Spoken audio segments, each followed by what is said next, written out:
السلام علیکم دوستو، یہ جو منظر آپ دیکھ رہے ہیں یہ ہمارے ملک نیپال کا ہے۔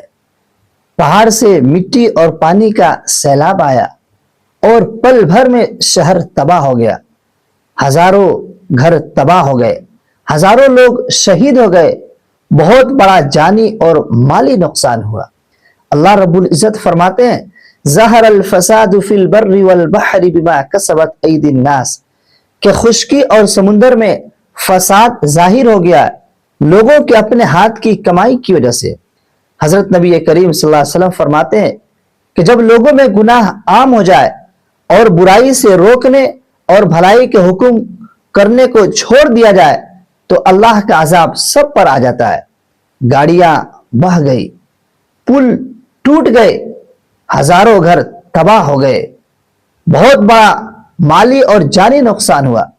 اللہ رب العزت فرماتے ہیں کل من علیہا فان، کہ زمین پر جو بھی چیز ہے سب کو فنا ہو جانا ہے۔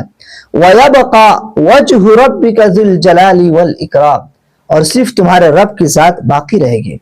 اللہ تعالی ہمارے ملک نیپال پر رحم فرمائے، جو شہید ہو گئے انہیں جنت الفردوس میں جگہ عطا فرمائے، جو زخمی ہے انہیں صحت و تندرستی عطا فرمائے۔ یہ سیلاب صرف پانی نہیں ہے بلکہ اللہ کی طرف سے یاد دہانی ہے کہ ہم گناہوں سے توبہ کر لیں۔ کمنٹ میں یا اللہ رحم فرما ضرور لکھیں۔